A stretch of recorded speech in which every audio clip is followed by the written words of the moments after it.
네, 일본 참의원 선거가 마무리된 만큼 우리나라에 대한 수출 규제는 새로운 분기점을 맞았습니다. 한일 갈등의 영향과 변수 짚어보겠습니다. 이런 가운데 조국 민정수석이 연일 SNS로 일본의 수출 규제 조치를 비판한 것을 두고 논란이 계속되고 있는데요.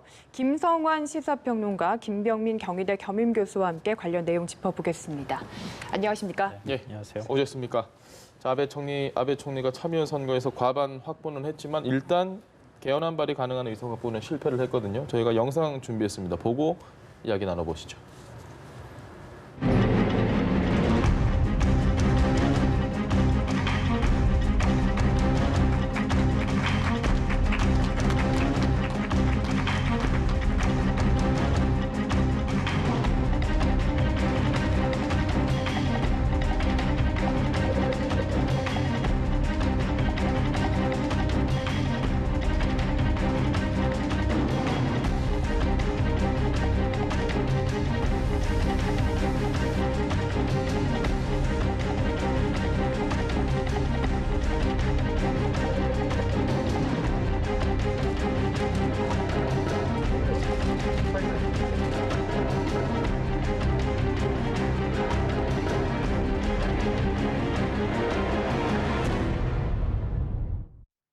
자, 개헌 발의선에서 지금 4석이 부족합니다. 네. 아베 총리 입장에서는 일단 결과 어떻게 좀 해석하십니까?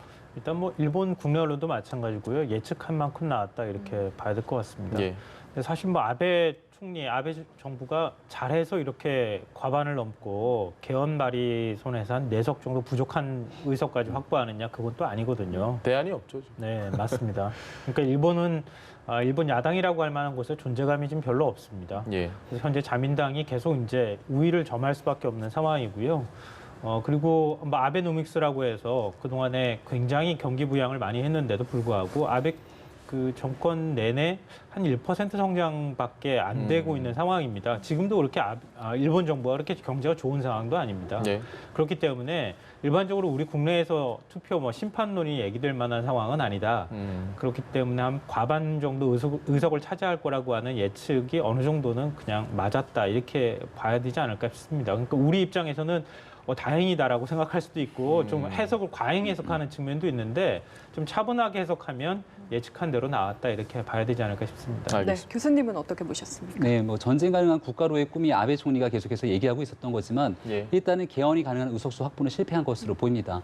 그럼에도 아베 총리가 그 꿈을 이제 좀 내려놓을 것이냐라고 하면 그렇지 않을 가능성이 매우 높은 상황인 것 같고요. 실제로 아베 총리 임기가 이제 한 2년 정도 남았지만 예. 일본 내에서는 당 총재 선출 규정을 바꿔서라도 아베 총리가 사연임을 해야 되는 것 아니냐라고 하는 여론들도 현재 존재하고 있다고 합니다. 예. 하지만 만약에 과반 의석이 가능한 개헌이 가능한 의석을 확보했다 하더라도 일본은 자민당 혼자서 집권하고 있는 정부는 아니지 않습니까? 예. 연립 정부를 구성하게 되는 이 공명당이 있는데 실제로 아베 총리가 하고 싶었던 건 헌법에 대한 전체적인 개정 속에서 자위대를 명기시키는 일본 헌법의 구조를 개정하는 일인데 예. 여기에 대해서는 공명당도 입장을 좀 달리하고 있는 측면들이 일부 있고요. 일본 국민 중에 64%가 헌법 구조의 이 개정 그러니까 말 그대로 자위대를 명시하는 것들에 대한 반대를 하고 있는 여론들이 적지가 않습니다. 예. 따라서 이번 선거에서 헌법 개정을 가능한 의석을 확보하는 데 실패했지만 과반을 넘는 의석을 가져갔기 때문에 아베 총리에게 힘이 빠졌다라고 보기도 또 어려운 측면이 있습니다. 네. 이러한 선거 결과를 바탕으로 지금 현재 우리 정부에 보여주고 있는 규제 조치를 더 강화하는 것은 아닌지에 대한 걱정이 커지고 있기 때문에 한때 일각에서는 7월 21일 선거 때문에 아베 총리가 저러는 거다라고 얘기를 하고 있지만 예. 선거가 끝난 다음에도 아베 총리 입장에 크게 변화가 없다면 중장기적인 측면에서 이 무역 규제 조치가 장기화됐을 때 대한민국 정부가 이끌어가야 될 외교적인 해법에 더 많은 노력을 쏟아야 될 때가 아닌가 생각이 듭니다. 앞서 영상에서도 보셨다시피 아베 총리 입장을 일본 언론에 물어봤잖아요. 경제 네. 보복에 대한 한국이 제대로 된 답변을 먼저 가져와라. 어떻게 들으셨습니까, 이 이야기? 그래서 저는 굉장히 불쾌했습니다. 예. 굉장히 오만불선한 태도고요. 이건 상대국에 대해서 아주 결례를 범한 것이나 다름이 없다고 생각합니다. 예. 그러니까 아무리 본인들과 이해관계가 다르다 하더라도 상대국에서 어떻게 반응할 것인가를 생각하고 말하는 게 그게 외교 아니겠습니까? 근데 마치 한국에서 무릎 꿇고 와서 뭔가 대안을 갖고 여기 오면 있습니다. 내가, 이렇게 예, 받쳐야 되는 것처럼. 그래야 내가 대화할 수 있다 이렇게 얘기하는 것도 그건 외교상 굉장히 큰 결례고요. 예. 또 하나는 우리 정부가 그럼 일본 정부에 아무것도 제시하지 않았느냐, 그것도 사실관계가 다르다는 겁니다. 예. 그러니까 이전에 수출 규제와 문제 아니면은 일본 경제와 관련돼 있는 문제에서 우리 정부가 대화 노력을 안 했던 것도 아니었고요. 예. 그리고 1대1 그 출자해서 그러니까 한국 기업과 일본 기업이 출자한 다음에 그걸 가지고 일제 강제징용 피해자에게 보상을 배상금을, 하자. 예. 위로금을 지급하자라고 하는 것도 우리 정부가 제시를 한 바가 있는데 일본 정부는 그냥 본인들이 생각한 대로 제3국 중재위원회 가는 것밖에 대안이 없다 이런 식으로 주장해 왔기 때문에 서로 이해관계가 달랐던 것뿐이지 우리 정부가 아무것도 안 한 것도 아니었거든요. 그런 것도 사실관계와 맥락이 좀 다르다 이렇게 봐야 되지 않을까 싶은데요. 근데 방금 전에 말씀하셨던 것처럼 뭐 아베 총리의 태도가 뭐 언제까지 계속 집권을 할지는 모르겠지만 궁극적으로는 뭐 평화 헌법을 개정하는 문제와 연결되는 문제이긴 하지만 예. 동북아 질서에서 일본의 어떤 군사적인 측면에서 안보 전략을 다시 짠다고 하는 것과 연결이 돼 있기도 합니다. 그리고 일본 경제가 계속 침체 상태에 있는 상황에서 결국은 한국이 계속 뒤처질 수 있다고 하는 불안감 이런 예. 것도 작용하고 있고요. 여러 가지 이제 근본적인 측면에서 전환을 꾀하는 과정에서 나온 것이기 때문에 이걸 다 하나의 어떤 고리만 푼다고 해서 풀릴 수 있는 문제로 우리가 인식해서는 안 된다. 좀 더 구조적인 문제에서 좀 접근할 필요가 있다고 보는 것이고요. 예. 그래서 국내에서 몇 가지 드러난 현상을 가지고 이걸 막 서로가 책임이 있니 이런 식으로 싸우는 모습은 그래서 벌써 별로 이건 소모적인 논쟁에 가깝다. 좀 그런 태도를 보이지 않았으면 좋겠다고 저는 생각합니다. 알겠습니다. 말씀하신 대로 지금 사태가 장기화할 가능성이 높아 보이고 우리 쪽에서도 맞불 카드를 지금 생각을 하고 있는데 한일 군사정보 보호협정 파기가 자꾸 거론이 됩니다. 이에 대해서 좀 실효성이 있다고 보시는지 궁금한데요. 그러니까 지소미아에 대한 얘기는 지난번 대통령과 여야 5당 대표 회동 때 심상정 정의당 대표가 가장 강력하게 이야기를 했죠. 예. 당시 심상정 정의당 대표의 얘기를 들어보면 일본이 우리 정부를 화이트 국가, 이 백색 국가에서 제외한다라는 건 안보상 신뢰할 수 없는 국가라고 얘기한다는 건데 그렇다면 한국과 일본이 맺었던 군사정보 보호협정 자체를 이끌어가는 게 의미가 없지 않냐라는 주장을 했던 것 같습니다. 예. 하지만 우리 정부 입장에서는 이를 단언할 수가 없는 상황이기 때문에 굉장히 좀 말을 아끼고 있는 측면이다라고 볼 수가 있고요. 사실은 대한민국과 일본 모두가 국가상의 안보의 이익 때문에 군사정보 보호협정을 맺어온 겁니다. 예. 노무현 정부에서 일본 대사를 지냈던 라종일 대사 같은 경우는 이 한일 군사정보 보호협정이 누구에게 가장 큰 이득을 가져다 주는가. 한국과 일본, 미국 중에서 사실상 북핵 문제 속에서의 가장 안보에 취약한 국가가 누구인지를 생각해 본다라면 이것을 지렛대로 삼는 게 얼마나 이 위험한 일인지에 대한 이 측면을 이야기한 내용을 들은 적이 있는데요. 예. 실질적으로 지금 현재 일본과의 관계가 잘 풀리지 않고 일본이 백색 국가에서 한국을 제외 조치를 한다 그래서 대한민국 안보에도 위협이 될 수 있을 만한 부분들을 이 지렛대로 삼는 부분들을 현명하지 못한 측면이다라는 지적도 분명히 있습니다. 따라서 지금 현재 이 문제를 풀어내는 가장 대표적인 핵심적인 사안은 결국은 과거에 있었던 강제징용 판결 문제 그리고 65년의 청구권 문제 협정을 들어서 일본 정부가 얘기하고 있는 것들을 대한민국은 외교로 문제를 풀 수밖에 없는 상황 아니겠습니까? 예. 그 외교로 풀기 위한 하나의 지렛대로서 정보보호 협정을 끄집어내기보다는 본질에 조금 더 집중해서 결국은 지난번에 있었던 대법원 판결 문제를 가지고 어떤 방식으로 해법을 찾아갈지를 논의하는 것이 조금 더 현명한 처사가 아닌가라는 생각이 듭니다. 평론의 생각 어떠십니까? 저는요, 그러니까 지금 이번 사태를 이해하는 방식을 좀 달리했으면 좋겠는데요. 예. 우리가 아무것도 지금 취한 게 없잖아요. 예. 우리는 WTO를 통해서 일종의 이제 그 이사회가 이제 내일 열리지만 예. 국제 여론전을 한다거나 이런 이제 얘기를 하고 있는 겁니다. 일본의 경제 조치에 대해서 우리가 맞보복 조치를 취한 것도 없습니다. 예. 지소미아 얘기도 마찬가지입니다. 우리가 일본이 이런 식으로 나가면 지소미아 협정 연장하지 않을 수 있다라고 얘기하는 것조차도 그게 비판 대상이 되는 게 전 좀 이해가 안 됩니다. 예. 아직 한 거 없잖아요. 예. 근데 일본이 기본적으로 화이트 리스트에서 우리나라를 빼버린다고 하는 얘기는 전략물자를 수출 통제하겠다는 얘기고 전략물자 통제하겠다는 얘기는 일종의 안보 동맹이라고 하는 관계를 부정하겠다는 얘기나 네. 다름이 없습니다. 예.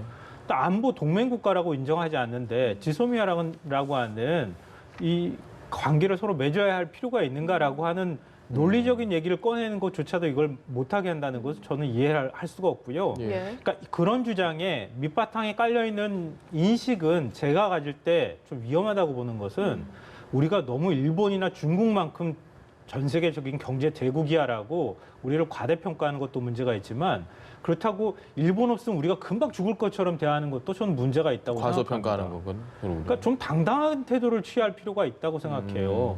그 당당한 태도를 취하는 것조차도 아무것도 하지 말라고 하면은 우리 정부는 앞서 아베 총리가 얘기한 것처럼 그냥 무릎 꿇고 와가지고 아 죄송합니다 잘못했습니다 이렇게 해야 지금 속이 풀리는 것이냐. 그러니까 그런 식의 태도를 좀 보이지 않았으면 좋겠어요 저는. 그러니까 우리가 당당하게 요구할 수 있는 부분은 앞으로 요구할 것이다라고 얘기할 수 있다고 보고요. 그런 과정에서 일본 측에서 추가적인 경제보복 조치라든가 아니면 안보상 뭔가 동맹이라고 하는 것을 인정하지 않는 듯한 태도를 보일 때 우리는 협정 파기까지 들 수 있는 그런 카드를 흔들 수 있다고 저는 모든 걸 생각해요. 테이블 위에 놓고. 그럼요. 예. 그걸 왜 못합니까 우리가. 그러니까 일본 없으면 당장 우리 한국 경제 망해가지고 막 없어져 버릴 것처럼 이렇게 호들갑 떠는 게 저는 더 우려스러운 시각이다. 그러니까 좀 당당한 태도를 보일 필요가 있다고 생각하고요. 예. 안보상 이익이라고 하는 거는 일본도 이익이 있으니까 맺는 거예요. 우리만 이익이 있어서 맺는 게 아니에요. 그러니까 그런 식의 태도를 좀 우리가 견지할 필요가 있다. 그리고 그런 가운데 이런 문제에서 우리의 피해가 직접적으로 발생하게 될 경우에 우리가 어떻게 조치를 취할 것인가. 가급적 싸움은 피해가는 방식으로 우리가 외교전을 펼치는 방법들을 어떻게 좀 지혜롭게 구사할 것인가. 이런 식의 논의를 해야지 일본이 뭔가 얘기만 하면 막 금방 뭔가 나라가 망할 것처럼 이런 식으로 얘기를 하고 우리가 저자세로 나가야 될 것처럼 얘기하는 것은 저는 온당치 못하다고 생각합니다. 교수님 저는 생각은 어떠십니까? 사실상 이 호들갑을 떨거나 저자세로서 문재인 정부에게 무조건 일본에 대한 편을 들어라라고 얘기하는 사람은 대한민국 국민 중에 없다라고 생각을 합니다. 지금 평론가님께서 얘기했던 것처럼 앞서 얘기했던 게 우리가 일본에게 얘기했을 때 안 한 것이 없다라고 말씀하셨던 것처럼 예. 지금 현재 우리 정부가 강제징용 대법원 판결에 대해서 원칙을 지키면서 대법원 판결에 행정부가 접근한 이유가 없다면 대한민국 정부가 제시했던 1+1 안 우리 기업과 일본 기업이 출자하는 기금을 바탕으로 문제를 해결하는 것 이것은 사실은 정부가 외교적인 해법을 찾겠다는 거지 않습니까? 예. 근데 이것을 사법부의 판단을 고지고대로 존중한다면 정부 해서는 안 되는 일입니다. 근데 여기 한 단계 더 나가서 정부까지 개입하겠다는 플러스 알파안까지 제시를 해요. 그리고 더 나가서 이것마저도 모든 것들이 아니라 더 많은 가능성을 열어놓을 수 있다고 얘기를 합니다. 예. 결국은 문제를 풀어나가는 해법이 무엇인지를 고민해야 되는데 일본 정부가 주장하고 있는 건 아주 간단하지 않습니까? 강제징용 판결에 대한 우리 대법원의 재판에 대해서 국내 대법원이 판결한 재판이라 하더라도 청구권 협정에 위반되기 때문에 우리 정부는 따를 수 없다. 여기 대해서 갈 때까지 간다라고 하는 입장인데요. 예. 이를 바탕으로 우리 정부가 쓸 수 있는 모든 카드를 검토해 본다라고 하면 정부가 외교적으로 풀어낼 수 있는 해법에 집중하는 게 맞다라는 게 많은 전문가들 입장입니다. 지소미아 문제도 검토할 수 있는 얘기긴 합니다만은 굳이 지소미아를 끌고 와서 상대가 백색 국가에서 배제하겠다고 하니 우리도 안보상에서 더 이상 우호적인 관계를 지속할 수 없다라고 얘기하는 것이 과연 대한민국 국익에 도움이 되는 것인가라는 문제를 제기하고 있는 것이고요.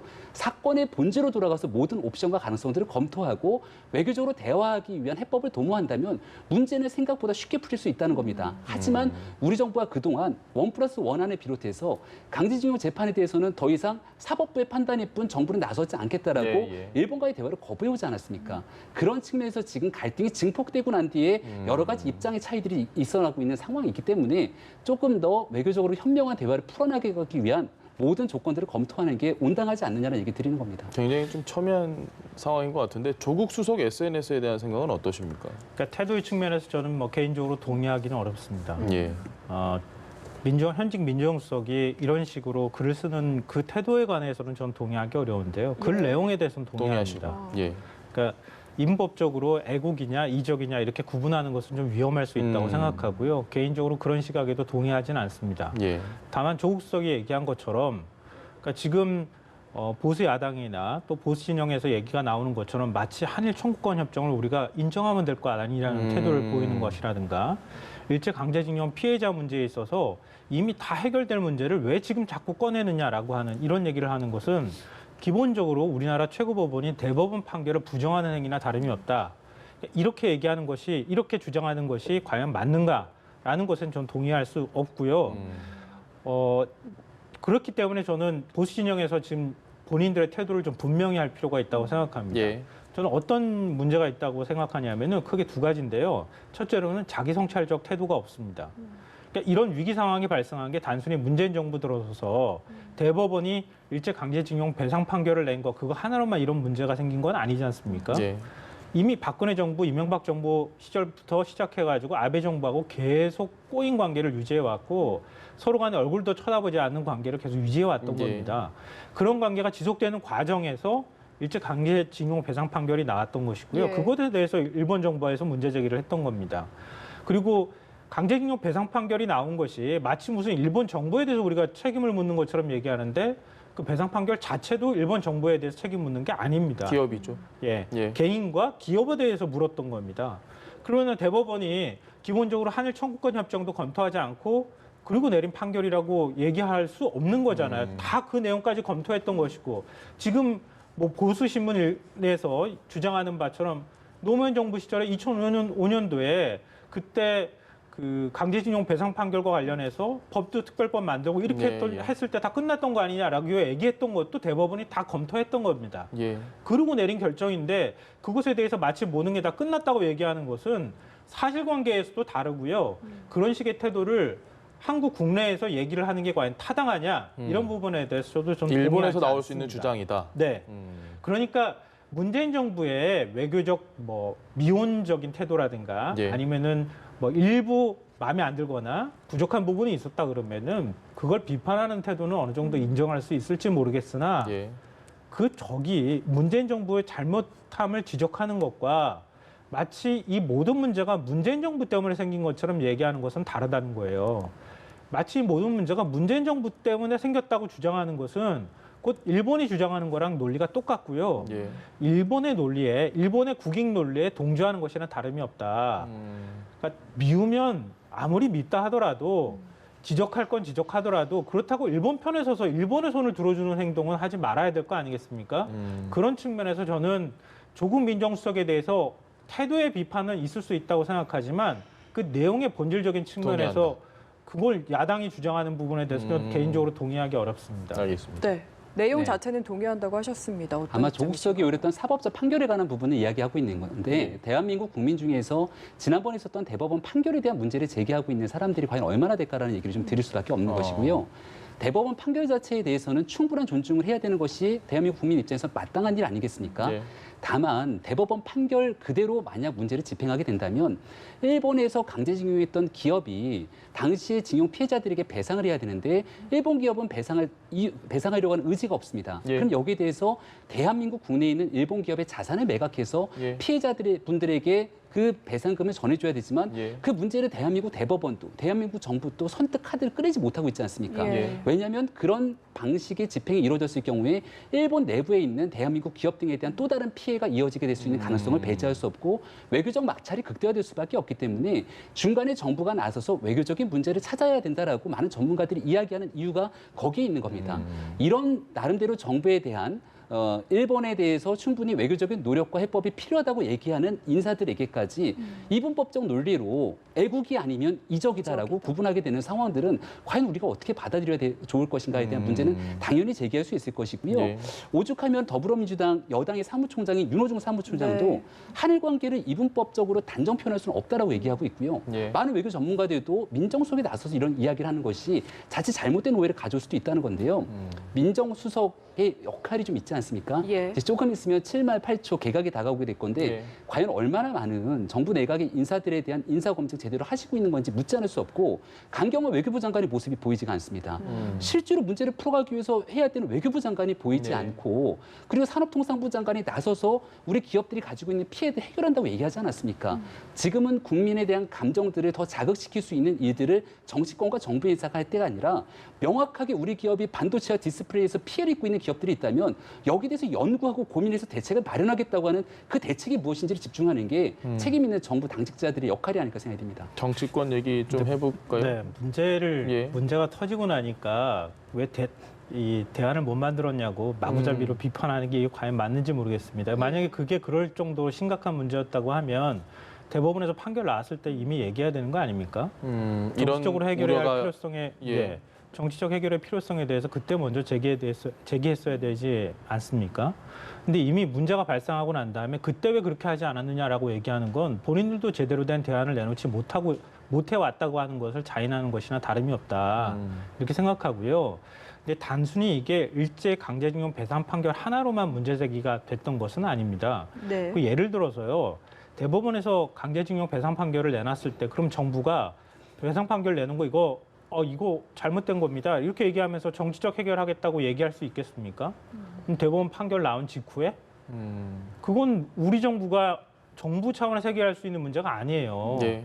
그러니까 한국의 상권 분립을 우리 체제 내의 상권 분립을 그냥 무시하는 듯한 태도를 취하라고 얘기하는 것도 좀 문제가 있다고 생각하고요. 다만 이제 시간이 지나가면서 일본과 갈등이 됐을 때 그때 정치적 해결의 방법을 한번 모색해 보면 어떻겠느냐라고 하는 목소리를 야당에서 낼 수 있겠지만 지금에 와서 문제가 다 터졌어요. 터지고 난 다음에 그때 본인들도 제대로 제기하지 않은 문제를 왜 안 했느냐고 막 질타합니다. 그리고 난 다음에 질타하는 논리도 대법원이 판결 낸 거 하고 정부에서 보여야 될 태도의 측면에서 외교적으로 풀어야 된다라고 주장하는 논리 거기에서만 머무는 게 아니라 예. 예를 들어서 제3국 중재위원회 요구 받아야 된다라든가 아니면 일제징용 피해, 강제징용 피해자의 배상 문제는 이미 다 해결됐다고 주장한다거나 예. 이런 식의 사실관계에 있어서의 주장까지도 지금 하고 있다는 거예요. 그러니까 그것 자체가 일본의 논리를 따라가는 것이나 다름이 없는 거라는 겁니다. 그러니까 지금 우리가 왜 한일 청구권 협정에 대해서 문제 제기를 하는 겁니까? 일본은 지금까지도 경제협력 자금이라고 하는 거예요. 그렇죠. 한국의 식민 지배에서 불법이 아니었다고 얘기하고. 네. 그러니까 전범 국가라고 인정한 협정이 아니라고 예. 얘기를 하고 있습니다. 거기서부터 문제가 다 꼬이기 시작했던 거예요. 그러니까 그 꼬인 문제들이 지금까지 계속 반복되는 거고요. 일본에서는 이게 민족 감정을 자극하는 것이다. 이렇게 일본 정부나 일본 엘리트층에서는 얘기할 수 있을지 모르겠지만 지금 위안부 강제 동원 피해자 할머니들도 마찬가지고 그리고 강제 동원 피해자 분들 지금 소송을 제기했던 분들도 마찬가지지만 이분들은 본인들이 직접 일제 식민지 시절에 그 피해를 겪었던 분들입니다. 예. 그렇기 때문에 지금 문제를 풀기 어려운 거예요. 정부가 정치적으로 풀겠다고 해서 그분들 목소리 상관없고 우린 냉정한 태도를 유지하겠습니다. 그래서 일본 정부하고 협상해서 풀어나가겠습니다. 그럴 수는 없죠. 이렇게 하기가 굉장히 어려운 문제라는 겁니다.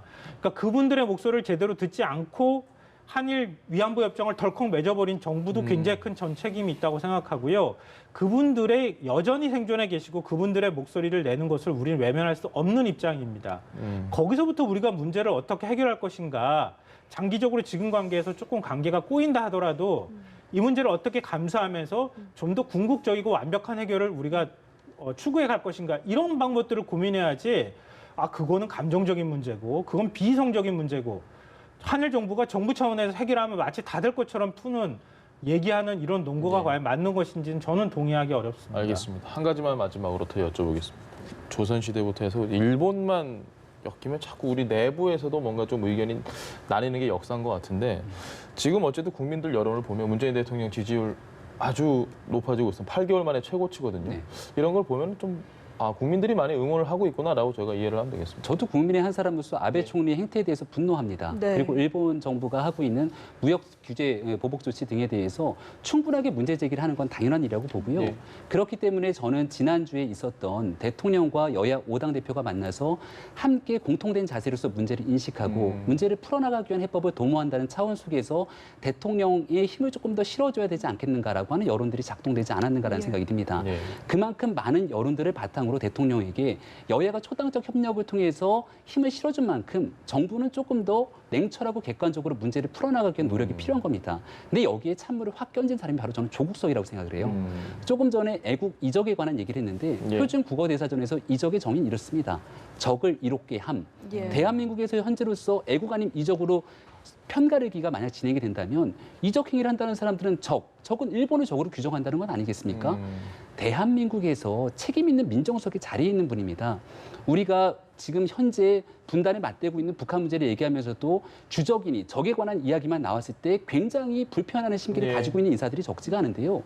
일본은 대한민국이랑 한일 군사정보 보호협정을 맺고 있고 미국과 함께 한미일 삼각공조를 맺고 있을 정도의 국가적 나라입니다. 근데 여기에 대해서 이런 식의 방식으로 이야기를 끌고 나가는 것이 과연 온당한가. 오히려 지난주에 있었던 방식처럼 대통령에게 힘을 실어준 만큼 지금 현재 민관정 협의체를 만들었고 문제를 풀어나가자고 예. 제1야당의 자유한국당도 일단은 대통령에게 힘을 실어주겠다고 하는데 조국 수석 등에 대한 이런 발언이 가속화될수록 야 이거 황교안 대표가 괜히 갔다. 괜히 가서 감정 자극하는 부분들을 오히려 한국당에게 더 공격하는 것 아니냐라고 하는 빌미의 소지가 이어진다면 이것이야말로 국론 분열이 아니고 무엇이겠습니까? 알겠습니다. 다시 지난주 합의 정신으로 돌아갈 때라고 봅니다. 알겠습니다. 네, 지금은 협치가 필요할 때다. 여기까지 들어보도록 하겠습니다. 김성환 시사평론가 그리고 김병민 경희대 겸임교수와 함께했습니다. 감사합니다. 예, 고맙습니다.